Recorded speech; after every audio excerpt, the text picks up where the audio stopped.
Good morning. Thanks for coming in. Thank you, NSCA, for giving me the opportunity to share a technology that first captured my attention, but after studying it for a while, it really earned my respect because it's got a high safety profile, amazing benefits, and nary a downside. So, when I learned how to use my clicker, Photobiomodulation, how many in here know that word? They've heard it before. Okay, about 5% of you. Awesome, thank you. So who's heard of low-level laser therapy? Cold lasers, red light therapy, yeah, phototherapy. Okay, so those are all similar terms. If you look up the research starting at about 2014, you'll see photobiomodulation. I will never get through this talk if I keep saying that word, so I'm going to call it PBM, okay? Is that all right? PBM, photobiomodulation, right? So we're going to talk about how you can utilize this technology. It's the power of light, specifically red and near-infrared light, to benefit both performance and recovery, and we're going to do a little dab in injury management because you use the same mechanisms for that. Pressing the wrong button. So I do consulting and education for a laser manufacturer, Avant Wellness. Long after I applied to speak here, they actually made me a distributor, but I'm not here to talk about that device. I'm going to talk about the technology for you, okay? And here's our learning objectives. We're going to first discuss how, in my opinion, there's a cellular energy to cellular stress ratio that all performance and recovery is going to hinge upon. I'm going to introduce some key mechanisms of PBMs so that I can help you understand how it benefits both sides of that stress to energy ratio in healthy athletes, okay? Then we're going to discuss how it's being used. I'm going to provide you with some initial guidelines based on what I'll call evolving research, because it didn't start until really late. It's old technology that didn't get into the athletic populations until less than 20 years ago. So we're going to also briefly explore how it's being used to help injured athletes. And then I'm going to just provide some thoughts for you and show you a few cases where it's been used successfully and maybe expand your mind about how it's currently being used and how you might use it, okay? This button is not ergonomically located. So what's in that name? Photo is light, and in this case, we're talking about little particles of light called photons. Bio is life, and if you modulate something, what are you doing? You are making a change. So we're basically changing lives with light. This little icon is going to be in the corner of a lot of my slides. We all have goals when we're working with our athletes. If you're into performance, obviously you're enhancing a positive trajectory in that athlete. Then you also may have to reverse a negative trajectory. If you have a stressed athlete or if you have an injured athlete, you're going to reverse that trajectory and head it back toward performance. And then finally, you also want to build resilient athletes. And I think PBM can help with all of these goals. So let's talk about that ratio for just a minute. I put a scale up here with one side having cellular energy and one side cellular stress. And what are those components of cellular energy? Well, first and foremost, you need efficient cellular respiration because why? What do we use for performance? ATP, right? You want to be able to make and cycle ATP very efficiently. Nutrition is, of course, a part of it. Sleep is a part of it. And even physical and mental preparation are all parts of that cellular energy, that performance side. How about the cellular stress side? You're going to have training and or competition, inflammation, particularly if it goes unchecked or becomes chronic, free radicals, injury or illness, and even an emotional or mental challenge can contribute to cellular stress. And where do you think the ATP bank is going to go to first? Don't you have to mitigate the stress before you can have what I'll call unencumbered performance? That's my guy on the left. Low stress, high cellular energy. He's hopping over those hills like a maniac. And then my little symbolic picture is the cellular stress image I want you to go with, that how much energy with all that excess baggage is that SUV going to have to put forth to get up that hill. So you want to get rid of the excess baggage, the cellular stress, so that you can have that unencumbered performance. So how does PBM all work? Well, it's going to work from the cellular level all the way up to the system. We are going to be talking about the basics of red and near-infrared light. That's just on this side of the light spectrum. On the opposite side is violet and ultraviolet, right? And then that picture on the right there are just 3 different examples of devices to show you that they come in all shapes and sizes. There are pads, there are blocks, there are beds, there's one out there, and there's little handheld portable devices as well. So there's a benefit trifecta here. There's a lot more that goes on with light at the cellular level, but as you can see, I have a picture of a mitochondrion up here.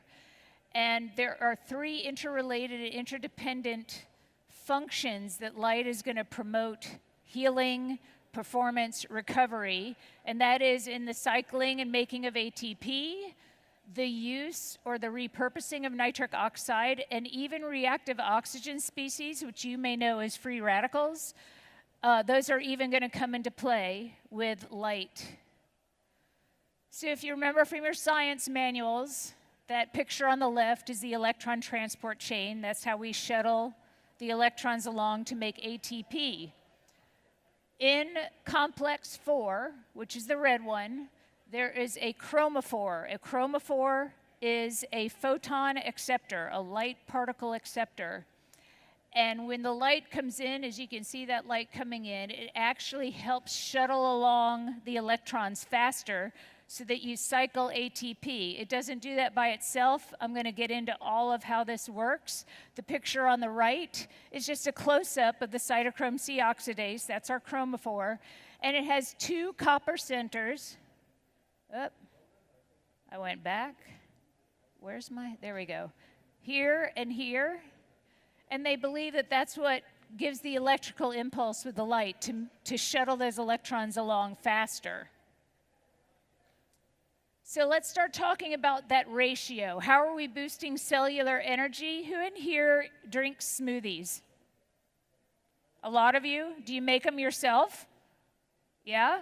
Do you ever make one like that that's too thick?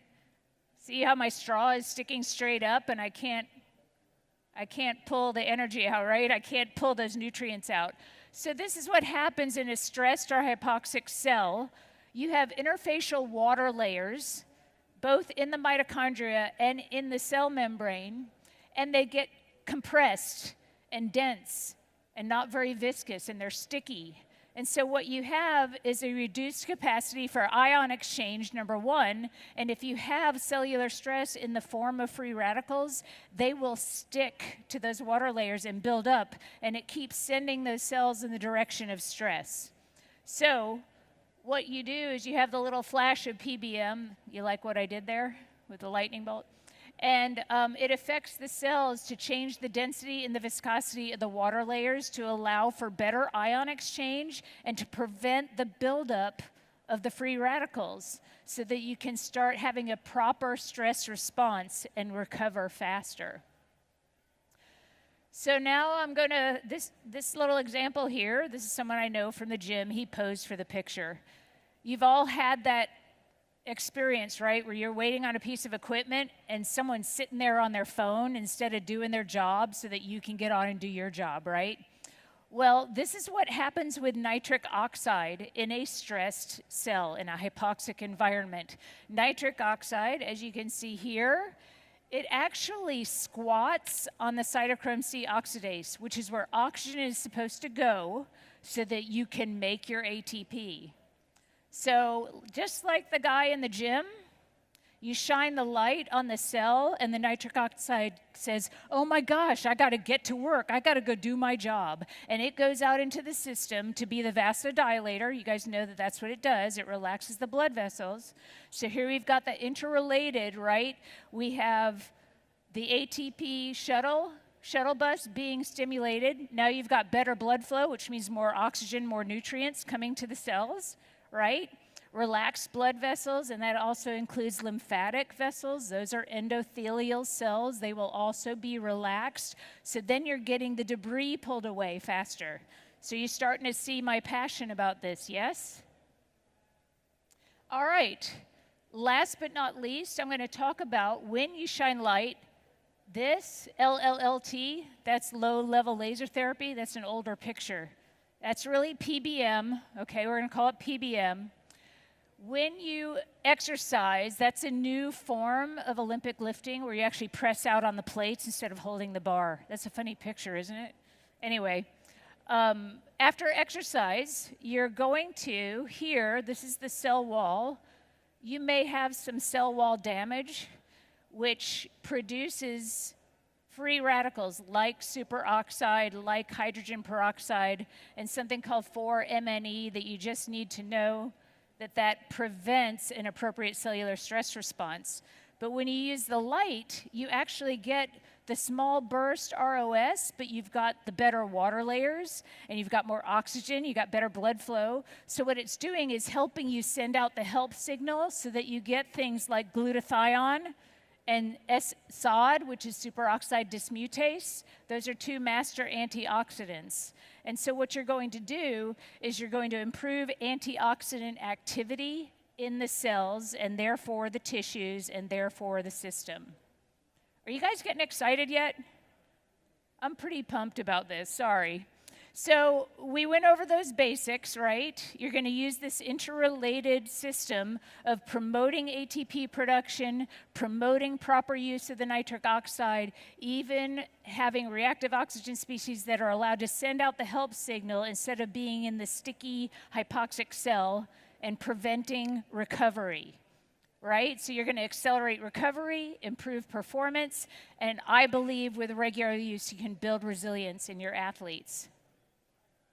Okay, so now we've talked about the basics.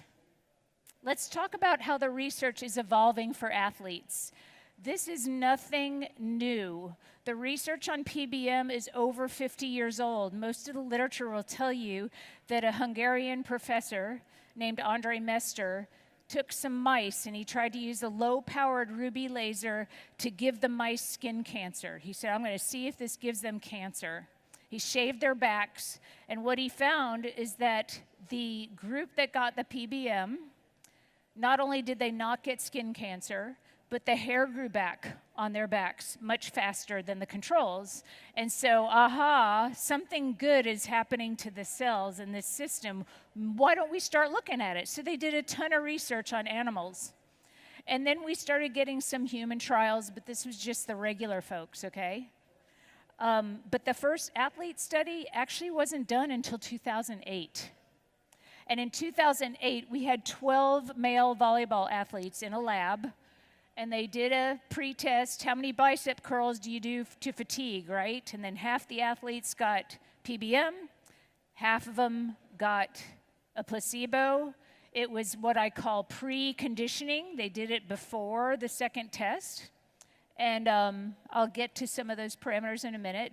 But what they found is in the second test, they measured the number of reps to fatigue. And what do we have here? It improved by 8.5 reps per athlete, give or take 1 or 2. So, we're starting to establish evidence for performance enhancement with light, right? That's cool, yeah?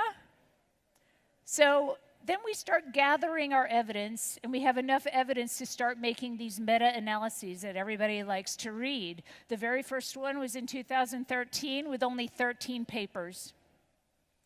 By the second one, 39 papers included.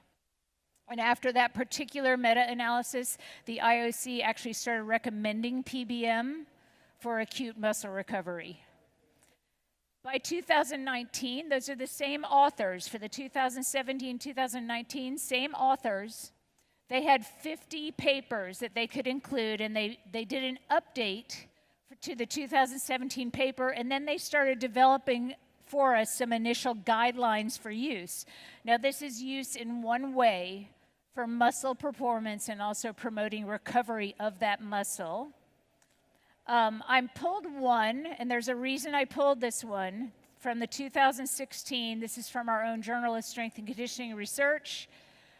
But interestingly, all the other studies before this one had been done in a lab, which has better controls. This was done in field test. And what they did is that they kind of threw the kitchen sink in terms of light at it. They used LEDs in red and near infrared and also laser. And you can see the 17 spots that they did on the muscles. Those are the quads, the hamstrings, and the gastroc there. And they had a sprint test. It's called the Bangsbo sprint test. Who knows what it is? Okay, I'll just tell you. I'd never heard of it. 7 30-meter sprints with a change of direction between each one. That's what it was. So it was 7 30-meter sprints, and they had to change direction at the end of each one. So what they found is after familiarization, because nobody else knew what it was like, right, that they had reduced sprint time. The athletes reported reduced fatigue during the sprint test and then significantly less fatigue after the sprint test. And their conclusion is that pre-exercise, that's that pre-conditioning with light, can enhance performance and accelerate recovery of high-level rugby players in field tests. So now we're getting into the real meat of what we're talking about, right? You could do a lot in a lab that may not transfer to the field. But they're looking at it now that you can use it in real clinical practice in sports settings as a prophylactic strategy. How cool is that? Also in 2016, an opinion paper came out, and they were like, oh my gosh, if PBM becomes really popular, the World Anti-Doping Agency might have to come after it and say, gosh, can you allow this in high-level sport competitions? And so who are my exercise physiologists in here? Can you think of a biochemical study that you could prove, oh, you did too well, so you got light before you performed? If you can think of one, tell me after the presentation, because I cannot. And by the way, that was in 2016, and the IOC in 2017 said, yeah, let's use this for acute muscle recovery, right? So here's our framework for dosing in this fashion for this application. The 2017 paper is the orange. The turquoise is the 2019 paper. Not a whole lot changed between the two. The caveat with these is that this author right here is now sponsored by a device company. So these are guidelines, not set in stone gospel, right? But as you can see, for large muscle groups, they're recommending first 60 to 300 joules, which is how you measure light application. And for small muscle groups, 20 to 60 joules. They did not change that from 2017 to 19, but on the large muscle groups, they said, oh, you could go ahead and go up to 120 joules.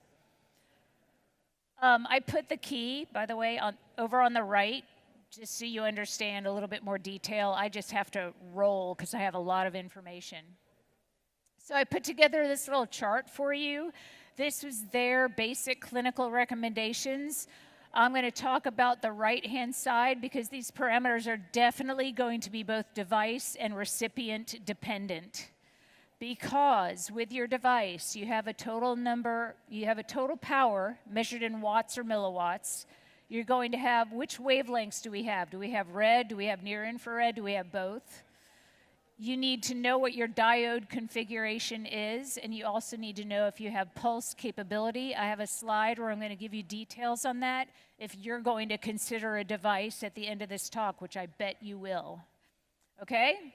So what they recommend is the light source can be lasers or LEDs. I think they both have different applications. They can both be used for certain things. They say for large muscle groups, they didn't change it, 60 to 300 joules. Small muscle groups, 20 to 60.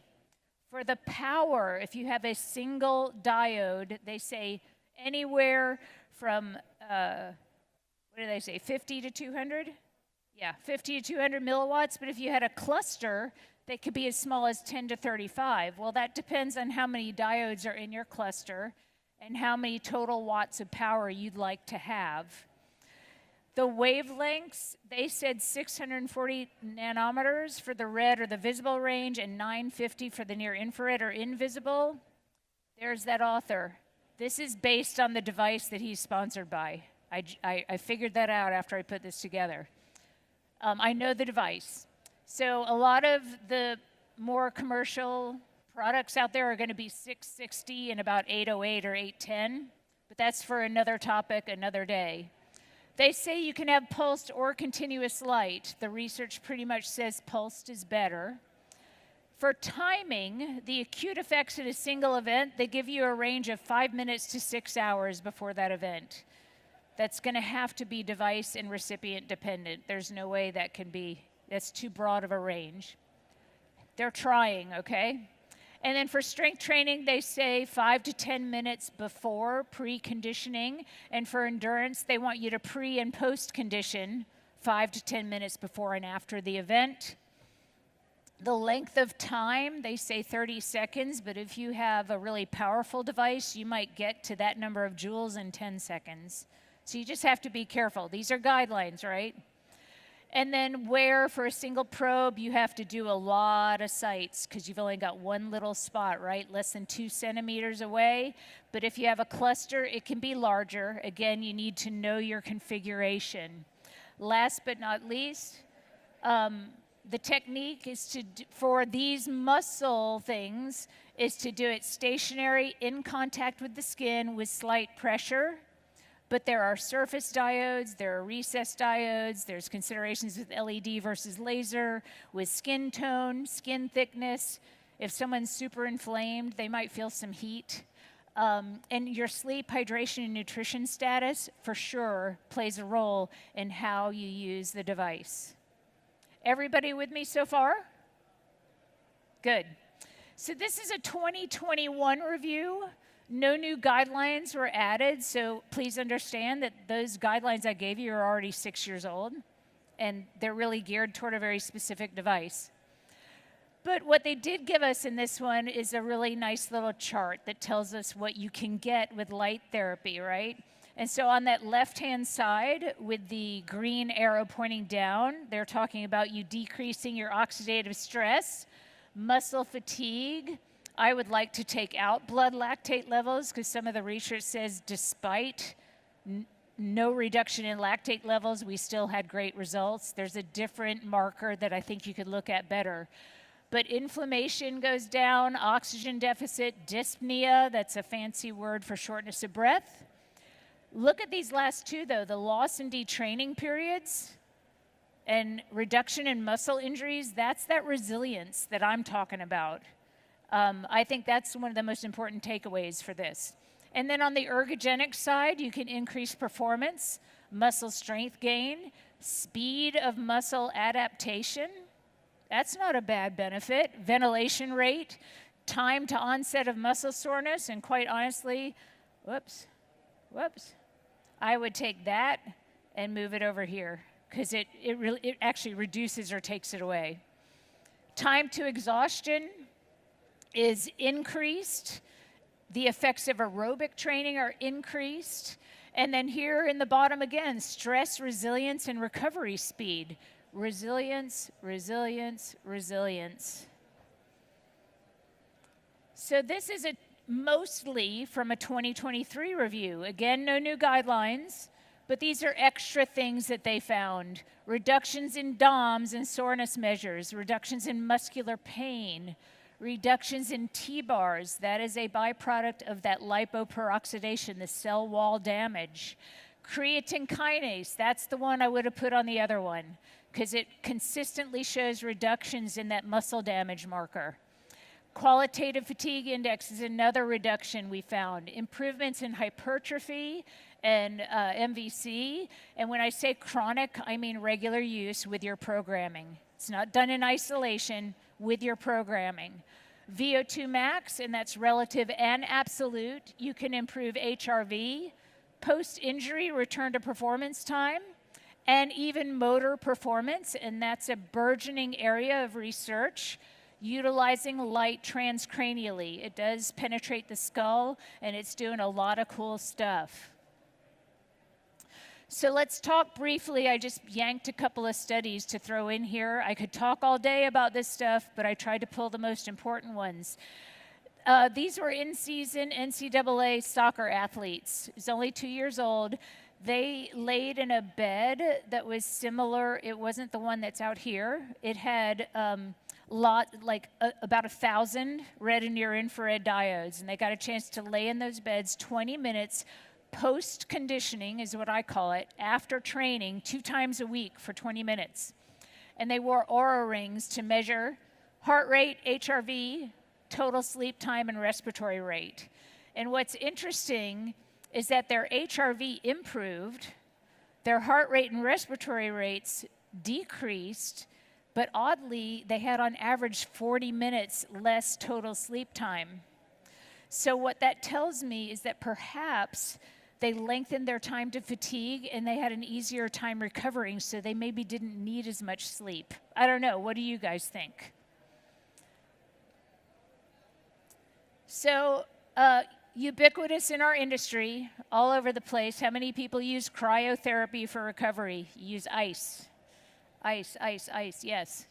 So this is really interesting. I want you to pay attention to the blue line and maybe the purple line for a specific reason. But if you compare the blue to the red and you look at your change in MVC, your DOMS, and your creatine kinase activity, you're going to find that the PBM alone kind of won the day. Now, they did compare it to cryo alone, which is your red line, and that one's not really looking so good, particularly in creatine kinase levels. So if you have muscle damage, ice is not going to really help. They went out to 96 hours here, right? But if you look at the creatine kinase activity in the PBM, it's already at baseline in just 24 hours. That's pretty cool, in my opinion. And then I've seen DOMs disappear with light therapy. So I say this to say that maybe if you're using a lot of ice, you might want to consider light for recovery. Yeah? Now I changed it. Okay. Just a couple of slides, the same mechanisms we talked about at the beginning, you can utilize to accelerate repair after injury. And if a picture is worth 1,000 words, this is a picture you might want to take. This was one university. They had a stationary PBM device, and they chronicled the injuries that they saw in a season and how many athletes they saw. If you look at the far right, this is your expected return to play time if you don't use light. And right next to it was the average, and I put a star by a few of them because they had the higher number of incidences, right? So there's a grade 1 hamstring strain at the top, and they saw 19 cases. The next slide is going to help talk about those hamstring strains. The average return to play with the PBM was only 7 days, where it's normally 10 to 14. So you've gotten a 30 to 50% decrease in return to play time. If you look at the next one, the grade 1 ankle sprain with a 7 to 10 day return to play, they got those 11 athletes back in only 3.6. That's a 50 to 60% improvement. And then I went down here to see one grade 2 knee sprain. It could have been LCL, it could have been MCL. I realized they only had 6 people, but that average expected is 4 to 6 weeks, and they got them back in an average of 16 days. Whoa, right? So there's that prophylactic word again. And this group, so it's not just soccer athletes. Hamstring strains are very common. And a couple of the things they look at is the eccentric strength of the hamstrings and the quad to hamstring ratio. Am I right about that? You guys follow? But they decided to add a power move. They added a counter movement jump. And they looked at these soccer athletes. They warmed them up. They tested their isokinetic torque in the quads and hams and did a counter movement jump. Then they got PBM or placebo. And by the way, this is a 20-minute span. So they did like a 5-minute dynamic stretch warm-up. They did a 10-minute jog and then 5 minutes of rest. Then they simulated an entire match. So they tried to stress the system, right? And then what they did is they immediately retested the torque and the CMJ. And check out these losses. You know you're going to have losses. But in the PBM group, for hamstring eccentric strength, the loss is 4.85%, but almost twice as much in the placebo. The hamstring to quadricep torque ratio loss, 3.6% in PBM, 7.75% in the placebo. And then for the CMJ height loss, this is kind of incredible, you guys. Only 1.77% loss in a counter movement jump, and the poor placebo group lost almost 5.5%. So I love this idea of building resilience with light. So super quick, too many papers to add. These are just benefits that are shown in the literature that you can have utilizing PBM. Bone repair after fracture, wound healing, that includes surgical wounds and non. You can boost the immune system. You can reduce pain. It's excellent at that, chronically and acutely. You can reduce inflammation locally at the injury site and even an inflamed athlete. Think overtraining, right? Think leaky gut, right, Ariane? Improves lymphatic clearance. I already talked about that those are endothelial cells. The nitric oxide thing is going to help that. You're going to mitigate bruising. That's after hemostasis. The one thing I know PBM won't do is stop bleeding. So you want to stop the bleeding first, but then you can mitigate bruising. It reabsorbs really quickly. You're also going to reduce scar tissue formation, important for the remodeling phase, right? You're going to support tendon repair, nerve repair, and there's that transcranial word again, concussion recovery. Big area of burgeoning research on this. I'm wondering how my time is, because now we're going to talk about those device considerations. So how many in here are now considering, maybe we need to have this in our facility, in our practice, in our institution? Are you thinking about it now? Yeah, I see a lot of nods. Okay. So lasers versus LEDs, what do you need to consider? Well, the biggest thing is this power density, because laser diodes are inherently light energy. LEDs start as electrical energy, and some of the device power has to be utilized to convert the electric energy to light energy that the cells can use. And that is somewhere around 20 to 30%. So if you had a device that was 100 milliwatts, 20 to 30 milliwatts would be used just to convert the electric energy to light energy so it could be utilized by the body. Then the other thing you want to consider is a fancy word, monochromaticity and coherence. So those are two unique properties of lasers. If you have red or near infrared on a laser, that's the only color you will get. LEDs will emphasize that color, but they add some of the other colors that are in the spectrum, okay? So it's just going to reduce the overall output. It doesn't mean you can't use it. You just might not get as deep or as targeted, right? And then the coherence, that's another unique property of lasers, to give you a coherent wave that goes directly into the tissue like that, whereas the LEDs kind of do this, right? Cluster versus single. So you heard me talk about that earlier. Right here, clusters win the day in research. They say a cluster diode, obviously you increase the surface area, right? But there are beam shaping optics that may also either increase or decrease your surface area. You can have just a dot, you can have a bar, you can have concentric circles that will increase that surface area that you can reach. So it's a consideration for you. Now, pulsed versus continuous, pulsed wins the day in the research. So meaning turning on and off has a more profound effect on the cells than just shining a light. Okay? And then there are a few device companies that actually deal with custom pulse rates, and that's an area of science called mechanobiology, where you actually measure the oscillations of certain tissues, and you can customize the pulse rates. If you want to talk about that principle of specificity, that's like specificity for light on steroids, right? And then contact versus scanning, I kind of already talked about that. They want you to come in contact with the skin and use slight pressure. But there are surface diodes and there are recessed diodes. And if it's surface and it's LED and it's having to use part of its energy to convert the electric to the light energy, you might generate some heat on either inflamed tissue or darker colored skin is going to absorb photons and may feel like some heat. So you just need to be aware and utilize it appropriately. And finally, how much is too much?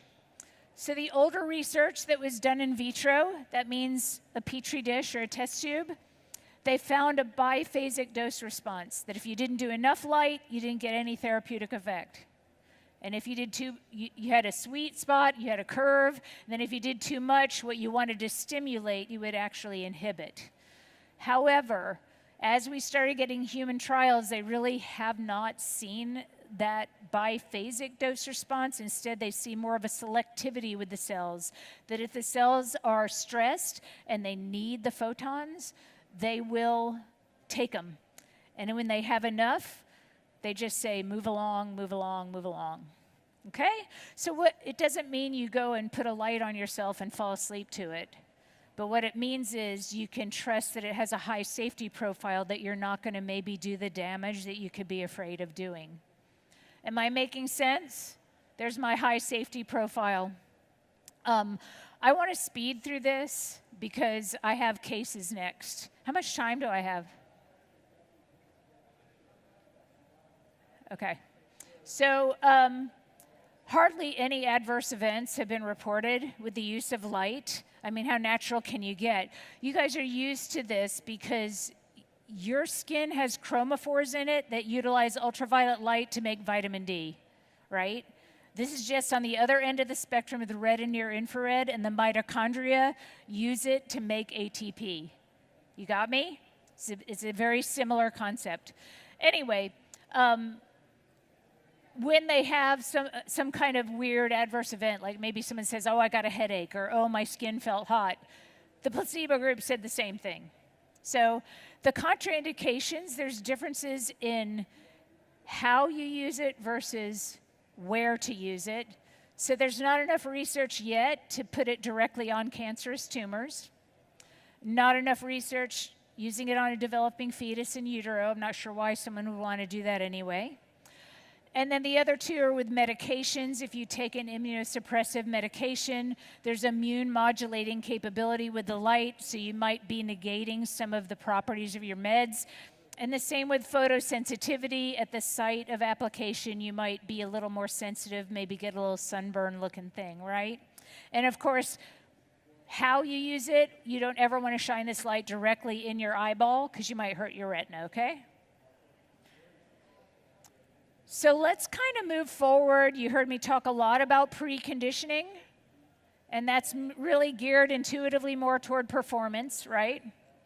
Then we have post-conditioning, which to me is geared more toward recovery, or it also helps with muscle and strength gains along with programming and with endurance training. I should have put that on the slide.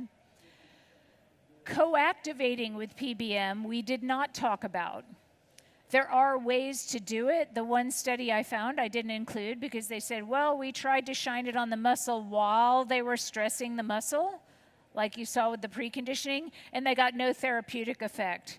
But logically, it makes sense. If you're stressing a tissue and then trying to, push back on it, you're probably going to have a zero-sum game. But there are ways to even utilize it to give an energetic boost to some of the supporting systems, and maybe some of those systems are circulatory or lymphatic or nervous system, right? At the nerve root or at the brainstem or at the cerebellum, right? So, and then there's also, here's my resilience word again, promoting system resilience with regular use. And some of the experts in the field consider these wavelengths, red and near infrared, to be a missing nutrient.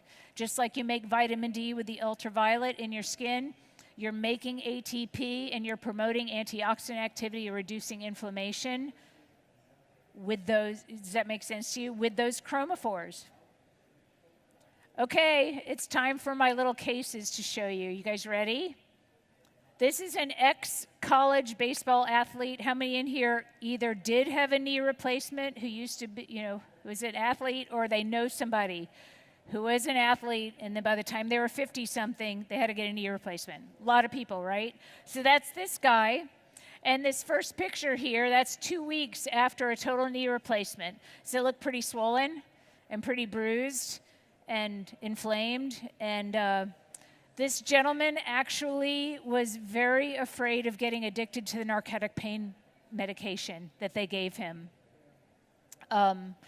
He was in so much pain at physical therapy that he could barely stand it. And he said, I can't even get out of bed without the pain medication. I'm afraid I'm going to become dependent. So that picture is the first time we saw him. And this is what he looked like. And this picture is 24 hours later after 2 sessions with PBM. And that's a different knee. Would you agree?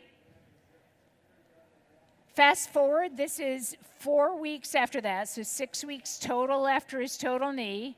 It's looking pretty good. It's a little pale. You can see he's not getting good blood flow. It's still a little inflamed. And the only thing that was still painful in physical therapy is they were trying to get that terminal knee extension, and he couldn't do it. And he said it was excruciating. And this little video is at the end of that session where you see that right knee getting terminal knee extension. He's stiff, obviously, and that's when he got to give up his cane, and the physical therapy went way better. 6 weeks after a knee replacement. Is that cool? That's cool, right? Okay.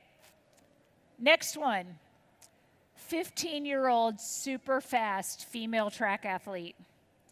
And the coaches were complaining that her start off the blocks was terrible, and no amount of coaching they were doing was helping her. Once she got up and running, she was super fast. And I did just get a text about a month ago that she's All-American now in her 100 and 200 individual, and then the relay team. They're all All-American now.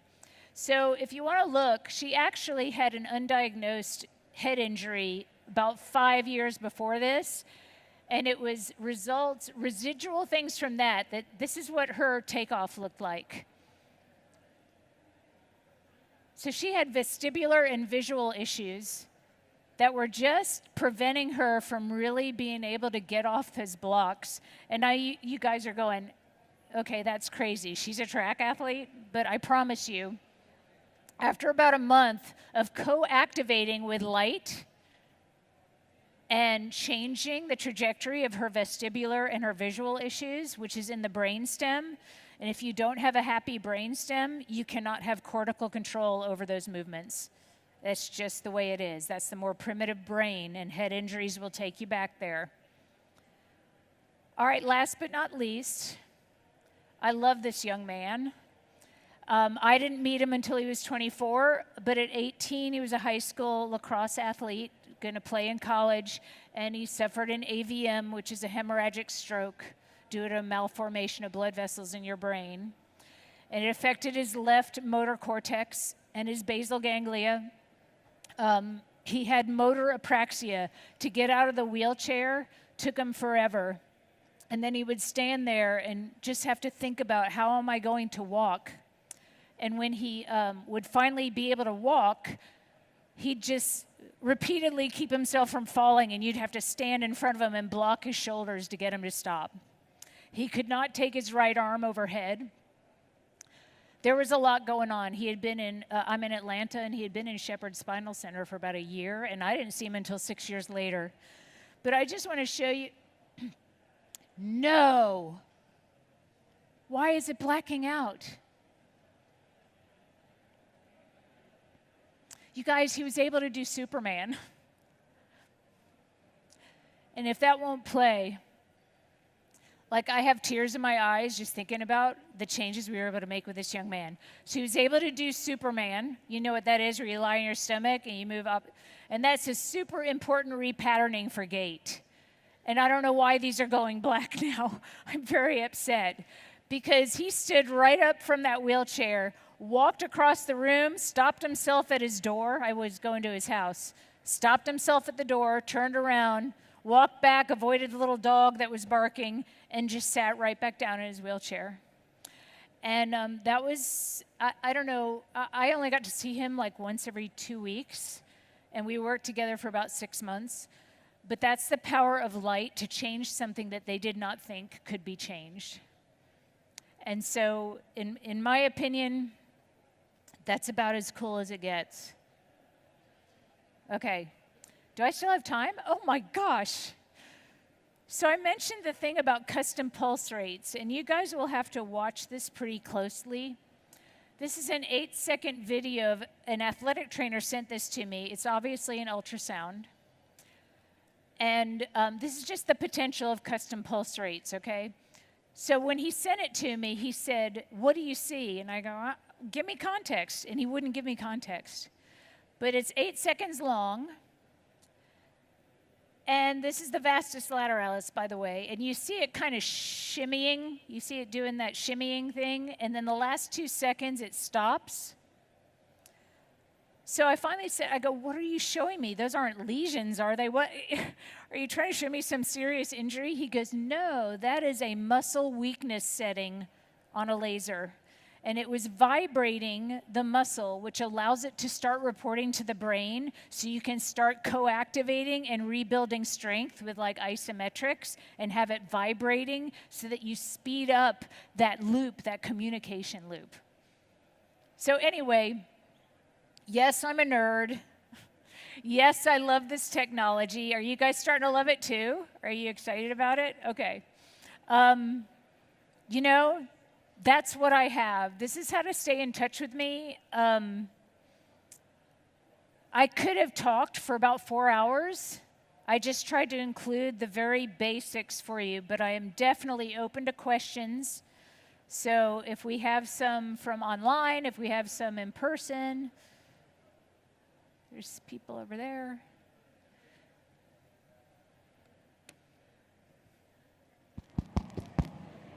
For the recovery aspect of the light therapy, is there any modalities or protocols for if you're going to have to do passive or active movement at the joint? So if it's a hamstring, is there any protocols that it should be passive movement? Can you hold that closer? Can you hear me now? Yes. Okay.